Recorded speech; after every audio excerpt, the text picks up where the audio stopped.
Dear students, I welcome you for the today's lecture where we are going to discuss the control valve characteristics.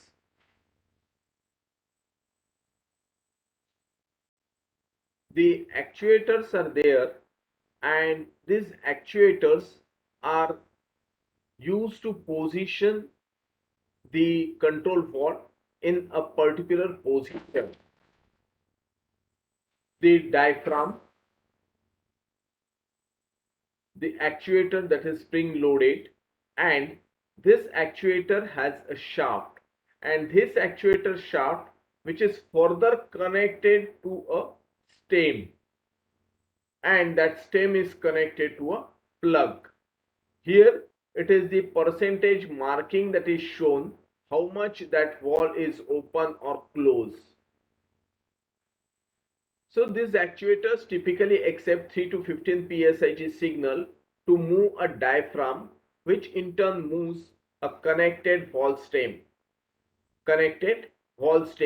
to this actuator stem.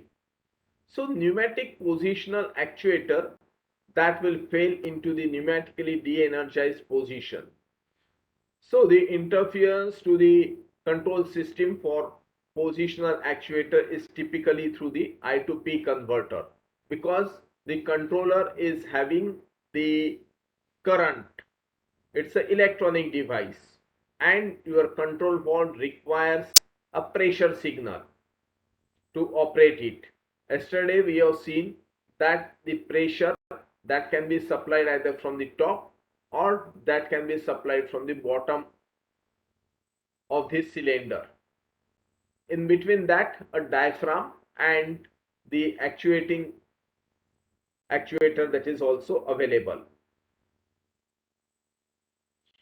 So the positioner which positions the valve at the particular point. The valve positioner is an accessory to position the actuator that provides closed loop control of the valve position. So its purpose is to position the valve at a proper position. A positioner is a mechanically linked to the valve stem and compares the command signal to the valve with the actual stem position. So that is, it's a positioner which compares the command signal from the distributed control signal with the actual stem position. Field में actual क्या है और command क्या मिल रही है उसको, इन दोनों का कोऑर्डिनेशन करने का काम ये पोजिशनर करता है.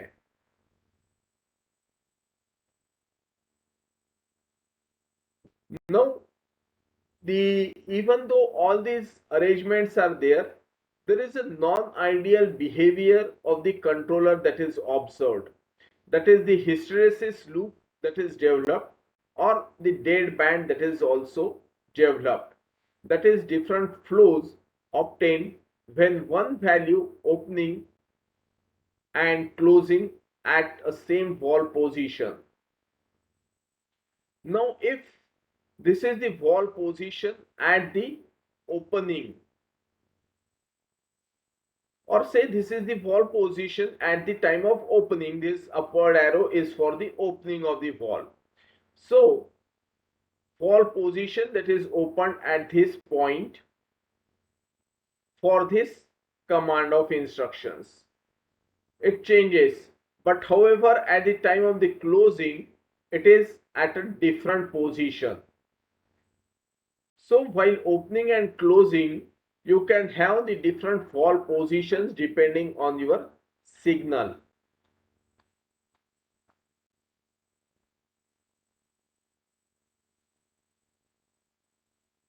Then there is a valve characteristics also, the linear quick opening and equal percentage characteristics. The linear or the flow linear function of the valve position, then quick opening, that is the flow square root position function of the valve position. The equal percentage the deviation of flow is proportional to the wall position. Now looking at this figure, that is the percentage of the maximum flow versus the percent of the rated travel, that is the travel of the plug. So if it is proportional for 20% travel, it is giving you the 20% flow. For 50% travel, it is going to give you the 50% flow. That flow may be from 0 to 10, but it is talked in terms of the percentage. So these are your inherent characteristics of a wall, is the relationship between the flow rate through the wall and the travel of the closure as the closure member moved from the closed position to its rated travel with a constant pressure drop across the wall. So this is the inherent characteristics of a control wall. Now there are different type or different behavior, so that the quick opening word itself says initially it is quick opening. So at a 30% level, it attains the 60% opening, or say at a level of 50%, it is opening 80%. So this is what a quick opening, पटापट open हो रहा है.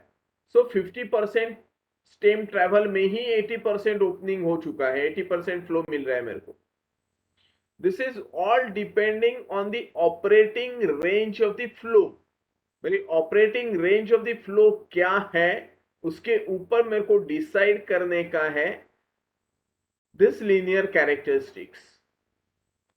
So if I am having the operating range in this region, say 80 to 100%, then I am getting a wide wall opening from 50% to the 100%.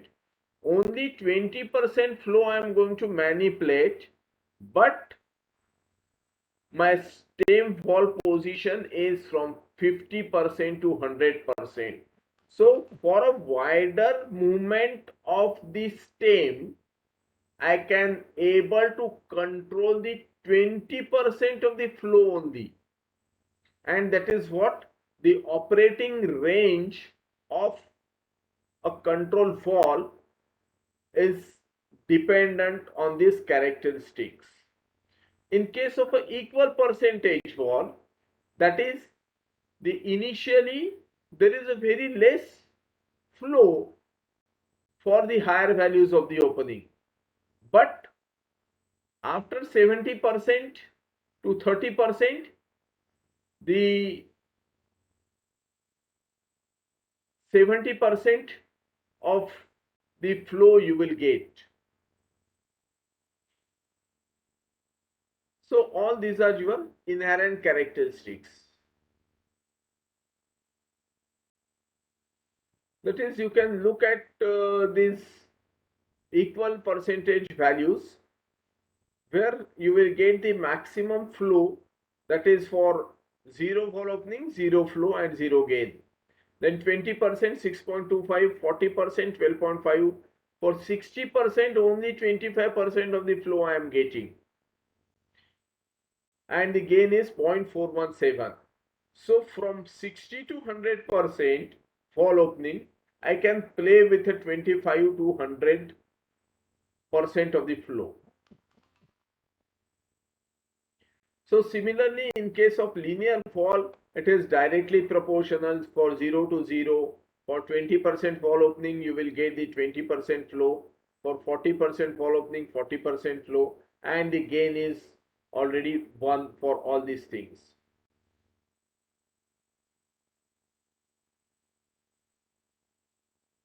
Then there is a terminology called the striction.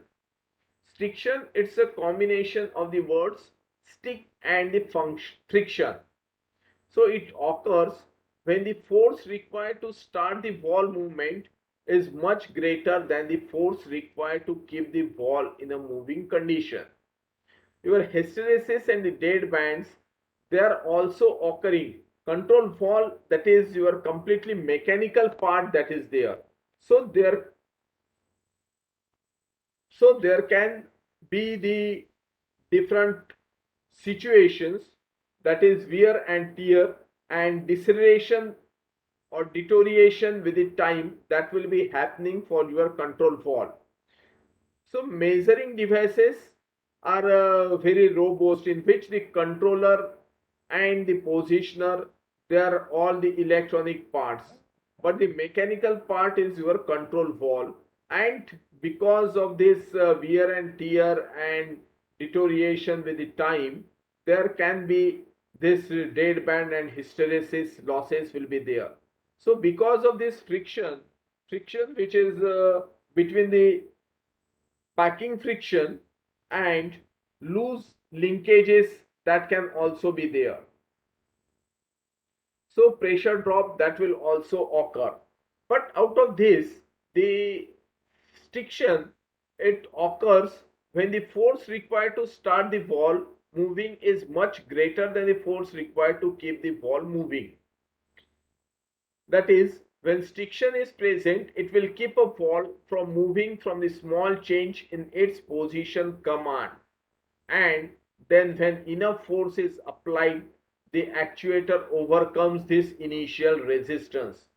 Initially मेरे को force apply करने के लिए और movement observe करने के लिए ज्यादा ताकत लगती है. If I put a cylinder and try to move that cylinder, initially I require a higher force, and once that body is in motion, it will be continue with a less force. So this stick, it is similar to that also. Your stem position that will not change until a initial resistance that will be overcome. So initially I will require a higher position, and for that purpose I am going to change the dead band for that, and this is the percentage of increase of the command for your percentage opening that will be given. This stiction is often the result of an actuator that is undersized or excessive friction in the valve packing. So stiction in a valve leads to the increased variability and cycling of the process variability. The stiction is more of the problem than the dead band, because the dead band effects only occur on the valve reversal and can be integrated out. Then the different control valve parameters, how to select the control valve, that is primary constraints are there, and the other important constraints are also there. The primary constraints are your medium, that is which fluid that is going to pass through that, water, air or steam or your organic fluids, that is to be the medium. Then expected or required pressure, that is the fluid which is at a pressure, because all my control valves, they are operated from 3 to 15 psi.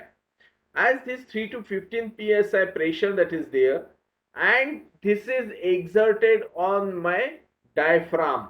So depending on the area, pressure into the area of the diaphragm, the force applied is pressure into the area is of the cross sectional area of the diaphragm, that much amount of the force that will be exerted on the stem. So this is the required pressure. So as my area of the diaphragm that will increase, the applied force will also increase. That is what the higher pressure are to be manipulated with this correlation. The expected or required pressure, then flow range, in which flow range that is to be operated. For that you must require to understand the characteristics of control valve, then the safety ratings and the cost. Other important constraints are cavitation, flashing, water hammering, actuator, that is the power supply and control speed. All these are the different parameters that is related to be understood. Now if you will see industrially, you will have the globe valve which is looking like this. the butterfly valve, which is looking like this. This is the valve. So there are different types of the arrangements that can be provided for actuator and this positioner. All these arrangements that depends on your company to company, and all these characteristics of the valve that is also dependent on the company's manufacturer. So you will get more data related from the company itself.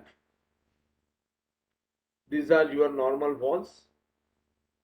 The same butterfly valve that can be converted into the pneumatically valve. Now coming to the transfer function of the control valve. So the net force acting, which is equal to the rate of change of momentum. The force exerted, the pressure P is acting on the area A. The pressure, pneumatic pressure, which is supplied to the control valve, that acts on a diaphragm. So the area of the diaphragm, that is the total force exerted.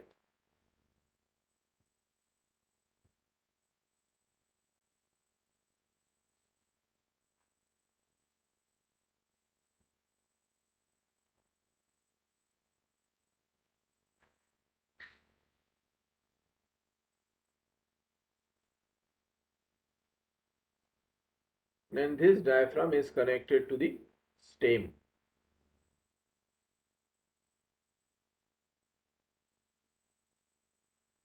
So pressure, air pressure that is applied from this side,